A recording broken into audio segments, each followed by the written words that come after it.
Sakonnin ra'ayoyin masu sauraron filin gatarin gwari na Albarka Rediyo daga shafinmu na Facebook. Sakon farko da ya fito daga hannun Salim Muhammad Ladan ya ce a zahirin gaskiya biyan haraji kusan wajibi ne a gwamnatance, saboda haraji yawanci wasu kasashen ma da shi suke samun kuɗin shiga, amma mu a Najeriyance dole mu yi korafi saboda ko mun biya harajin ba ma gani a ƙasa, sai dai tarin alƙawura babu cikawa. Yanzu layukan mu na sadarwa ko wayan minti ɗaya kai sai sun cire maka haraji. Gaskiya yana da kyau masu ruwa da tsaki su duba wannan al'amari. Sai sakon Umar Yusuf Musa Lere ya ce jihohin kudu kullum gani suke kamar da arzikin su arewa ke rayuwa, mu kuma jihohin arewa in banda Kano babu jihar da take tara haraji na a zo a gani, kuma har yanzu gwamnatocin mu na jihohi ba su yi wani yunkuri ba, ko ma menene dai tunda tsarin federalism muke yi. Jihar Rivers da Lagos dole su yi hakuri da wannan batu nasu game da VAT, domin kuwa mu ma suna amfana da mu ta wata fuskar. Sai sakon Kabir Ketu Kandahar ya ce tabbas haraji abu ne mai kyau duba da yadda yake haɓaka ƙasa, amma kash banda ƙasa ta Najeriya in aka yi dubi da yadda ake ta biyan harajin amma talaka baya gani a ƙasa. Hanyoyin mu sun mutu, asibitocin mu ba magani, ba inganta mana tsaro ba, don haka ina goyon bayan jihar Lagos da Rivers, kuma ina ba da shawara ma sauran jihohin arewa su ma su bi hanyar da jihar Lagos da Rivers suka bi ko don haɓaka jihohin su. Sai sakon Haruna General ya ce maganar gaskiya tun farko shugabannin mu ba su yi mana tanadin goben mu ba, wanda hakan ne ma yasa kullum ake mana ganin cima zaune. Sannan ita kanta gwamnatin ban san me ta tanada ma yan arewa ba, kusan duk wani abin da ake gadara da shi daga kudanci yake. Sannan su kansu gwamnoni sun fi mai da hankali akan gyaran tituna, ba sa mai da hankali akan yadda za a gina kamfanoni domin sama wa jihohin kudaden shiga, wanda kuma hakan babban kalubale ne ga mutanen arewa, musamman ma yankin arewa maso gabas. Muna fata gwamnati da sauran masu hannu da shuni za su sake damtse domin gina abin da zai taimaki garuruwan mu domin kaucewa barazanar da take tunkaro mu. Sai sakon Halima Yusuf Isa ta ce to a gaskiya wannan maudu'i yana da matukar amfani kuma abin dubawa ne. Biyan haraji na da matukar amfani ga gwamnati, ya kamata a duba a ga abin da ya dace a yi, sai kuma mu kasance masu kishin jihar mu da kuma kasar mu baki daya. Allah ya kyauta, ku tashi lafiya. Sai sakon Jibrin Ahmad Babaji Jebi ya ce Allah ya mana albarka baki daya, muna sauraron ku don jin karin bayani daga bakin masana. Muna fata Allah ya sa wannan lamari ya zama alkhairi wa kasa baki daya. Sai sakon Ibrahim S Ahmad ya ce to an zo wurin, dama Hausawa sun ce naka shi ke bada kai. Manyan mu su suka jawo mana kaga mutum yayi mulki har na shekara 8 amma bai gina koda gidan biredi a garinsa ba, balle ma ya dinga sama mu garinsa kuɗin shiga gami da rage fama da matsalar rashin abin yi wa matasan garin. Amma zai je wani yankin ya mallaki manyan kamfanoni da zai sama musu kuɗaɗen shiga da kuma ayyukan yi. Rikakkun ma har ƙetare ƙasa suke su je su mallaki manyan kamfanoni a can. Allah ji kan Umar Musa Yar'adua da yayin yunkurin shigo da ruwa yankin arewa. Da yanzu waɗannan gwamnonin namu sai dai su yi wata maganar amma ba wannan ba. Sai sakon Abdulrahman Adam ya ce Allah sarki talakan arewa, ba makaranta, ba aiki, babu kuma abubuwan more rayuwa, amma a haka ma ana so sai ka biya haraji. Kira na ga shugabanninmu su saka kishin ƙasar mu, su farfado da masana'antunmu ta yadda za a dinga samun kuɗaɗen shiga. Ku tashi lafiya. Sai sakon Jabir Umar Haruna ya ce a gaskiya mafita ɗaya ne muke da ita kawai a arewacin ƙasar nan, shine kishi, farfado da masana'antunmu da muke noma abinci a ƙasar nan, amma kullum muke shan wahala muna jira a bamu daga Abuja. Dole ne ma a dinga kiran mu da cima zaune, manyan mu kuma sai su dinga sace kuɗaɗen mu suna ɓoyewa a sokawai ko makabartu. Wani ma ƙasar yake bari maimakon su buɗe mana kamfanoni a samu kuɗin shiga kowa ma ya amfana, amma sun ki, sai mu dinga jiran gwamnati. Allah dai ya sa mu gane mu sa kishin yankunan mu. Ku tashi lafiya. Sai sakon Habu Tsalle Kofar Dumi ya ce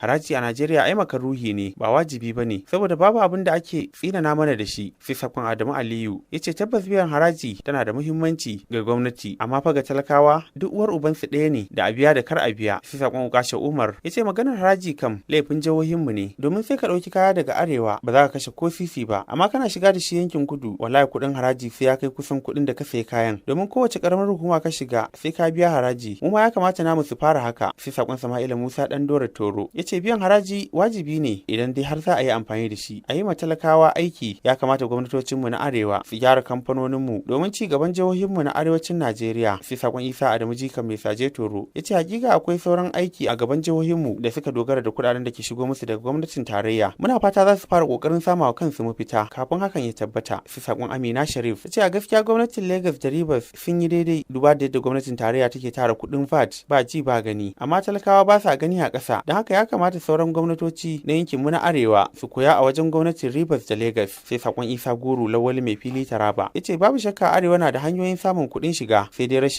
rashin sanin ciwon kan wasu daga cikin shugabanninmu shine damuwar. Allah dai ya bamu zaman lafiya baki ɗaya. Sai sakon Abdulkadir Hussaini Jambil ya ce tabbas VAT dungurungun ɗinta da gwamnatin tarayya ta bullo da shi tsari ne na musgunawa talaka da ƙara tsinduma shi cikin halin ha'ula'i, domin tsarin yana ƙara nakasa masu ƙananan ƙarfi ne kawai. Sai sakon Alai Sauladan Bauchi ya ce mafita suna da yawa, gwamnati ta mai da hankali wajen karɓar haraji ta ko ina. Yanzu haka ana karɓar haraji amma waɗanda suke karɓa suna abin da suka ga dama da shi ne kawai. Abu na biyu kuma dole gwamnatocin arewa su farfaɗo da kamfanoni. Wannan shine mafita kawai a tunanina. Ku tashi lafiya. Ra'ayoyinku ne duka waɗannan muka karanto su kamar yadda kuka rubuto.